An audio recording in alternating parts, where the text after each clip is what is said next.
I fixed up another 7 pocket knives, got them all done, and we're going to grab another handful coming right up.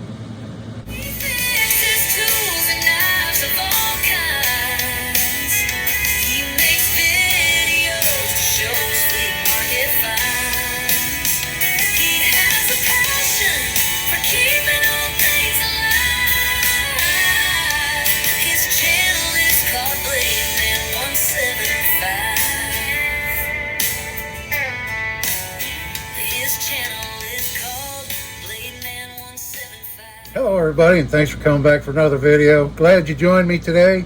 This is Dave, and I got 7 more knives done, and we're going to grab some more. So if this is your first time watching this type of video, this is a series I've started where I have a big bag full of knives to start, and I grab a handful, and then I just go to work on that handful and try to get them all done in 24 hours. I'll work on them a little bit the day I pick them, and then the next day I'll work on them, and then I make a video in the early afternoon usually once I get them done, if I get them done. So far I've been doing pretty good. Yeah, some of the knives are just so far gone, they need new blades and major work. So mostly this is just knives that need a good cleanup, maybe some broken tips that need reprofiling, and that kind of thing. But yesterday I grabbed a handful, and I grabbed 7, and they were all fixable, so I fixed all those up, and I'll show them to you now. We'll start off with this one right here, and this is the little Colonial fob knife, watch fob knife, and here it is. It was dinged up pretty bad. It still has a lot of dings in it, but I did take it apart and I pounded out some of the dents. If you're not familiar with this style of knife, it is a clamshell, but it only has tabs on the end, and then the bail, this pin right here, you have to remove this pin, and then there's no tabs on this end, and then the covers will come off, and that's what I did, and then I repinned it, and that's what we have now. So here's the next knife. And if you saw the previous video, I said I wasn't going to spend much time on it, and I didn't. This is this very inexpensive made in Pakistan lock back that does not lock. It was missing a chunk right here, so I filled it with epoxy, and I did dye the epoxy, but it came out, for some reason, it came out kind of an orange color instead of ivory. So I added some white enamel paint on top of it to fill in that chunk that was missing. It does not lock, and I'm suspicious that it never locked right out of the factory. And just before I started filming, I tested the hardness of this knife. I was curious, and I figured it was probably pretty soft, and it is. It's about a 50 Rockwell on the C scale, which is pretty low. It's not going to hold an edge very long at all. But I did clean it up a little bit, got the sticker stuff off of the handle that somebody didn't even bother to remove the price tags, gummy stuff from the price tag. They cared so much for this knife. So anyway, there's that one. Another Pakistan knife, this one right here. And this is this very inexpensive, poorly made little slip joint here. I didn't test the hardness on this one. The tip did break off, so it is hard enough for the tip to break off anyway. You can see it's a little bit short right there. It does have nice snap to it, and it did clean up pretty nice. The fit and finish is not very good on this knife, but I pointed out the bolster length difference there. But it's a neat little pocket knife. Somebody wanted to, I don't know, throw it in their toolbox or something. There's that one. And next up we have this knife right here.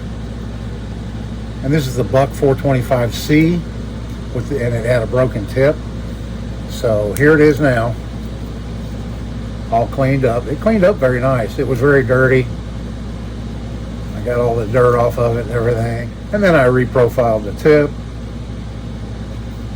and it's 1.5 inches long now, so it's still usable, although it is a little bit short from being broken off. And I put a new ring on it too. The other ring was kind of deformed, so I found a ring about the same size, a little bit smaller, and I put that on. These were popular knives, I believe back in the 90s.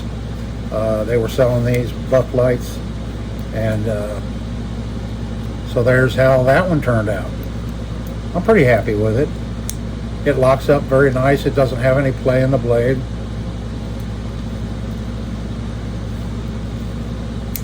So there's that one. Next up, we have this Barlow. And this is a 56 to 88 Imperial Barlow. And here's how it turned out.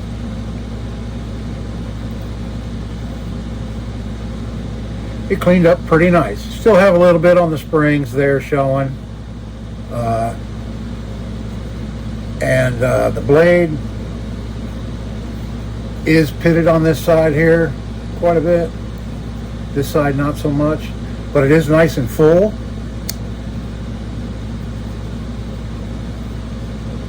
And there's the pen blade. It's very nice.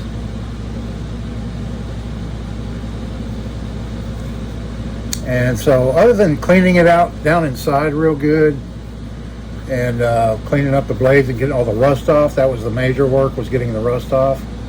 And then the handles were a little bit loose. These are clamshell handles, and I tightened them up a little bit and got that play it had in them.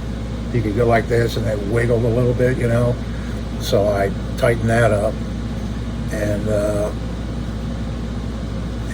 the handles are in pretty nice shape on this one. The one I did the other day, a couple of days ago, was chipped out real bad, so I had to fill this in with epoxy. But this one's not chipped up or anything. It's in pretty nice shape.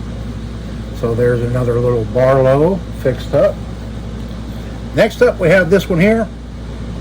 And here's how it turned out. This is the old Kent made by Camillus.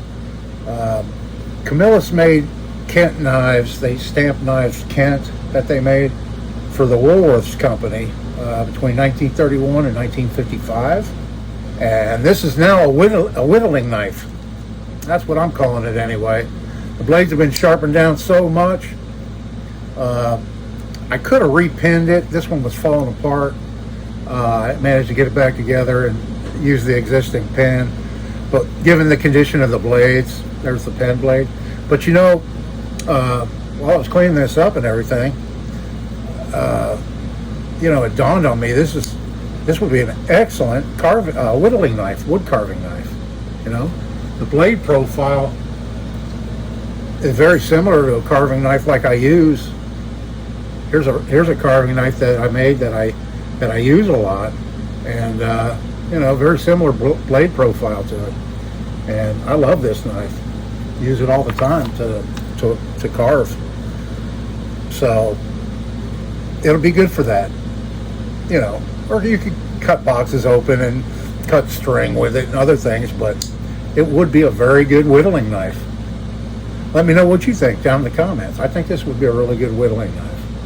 So there's the old Kent. She cleaned up pretty nice, considering how old she is. And then last up to show you, and then we'll grab another handful, is this knife right here. So I saved this one for last. This is my favorite, the 1930 to 1936 Imperial Scout knife. And here it is now. I made a nickel bale for this one. Usually I make them out of stainless, but I made this one out of nickel silver actually. And it cleaned up very, very nice. You know, the main blade has been sharpened and used. This knife has been used, but it's still a very, very good knife. There's our punch all right there.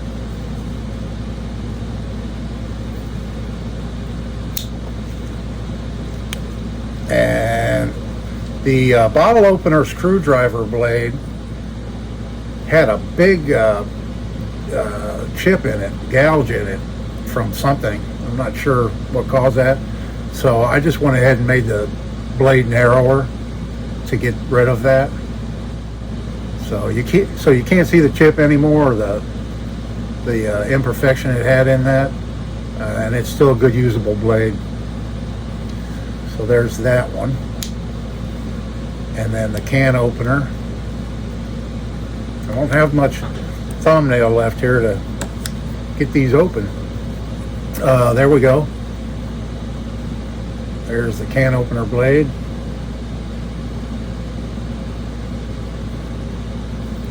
And I got it very, very clean down inside. Got all the gunk out of it. I'll open it up and show you. Yeah, and so here's a look at the inside. Look at if that shows up on camera.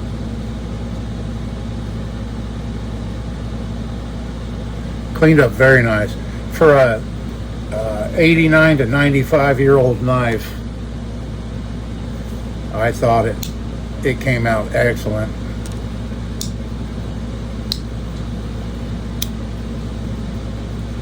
So there we have it. There's that one. Okay, and now to the grab bag. We're down to about a dozen small knives. I've got about 90 or 100 knives coming in the mail. Hopefully those will show up here in the course of the week and we can restock this bag. But these are all small ones. The small ones are down at the bottom of the bag. So, all right. So we got a little handful of them here. I only have 5, but I'll take it. This is one of those Chinese camp knives, multi-tool knives. I'm sure we've all seen these before. I have a ton of these.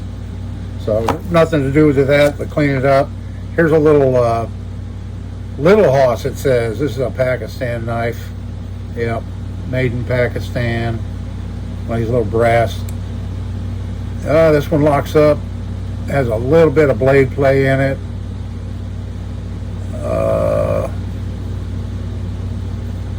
Stainless steel blade. So we'll clean that one up. No biggie. I've got a little baby tiny one here. Look at this little guy. What is this thing? 2 inches long. It used to have a bail, but that's missing.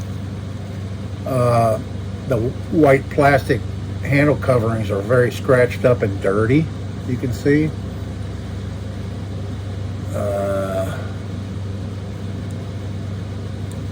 It has 2 blades. Let's see what this one doesn't look too bad. This is a Colonial. It's another Colonial here. That blade's not too bad.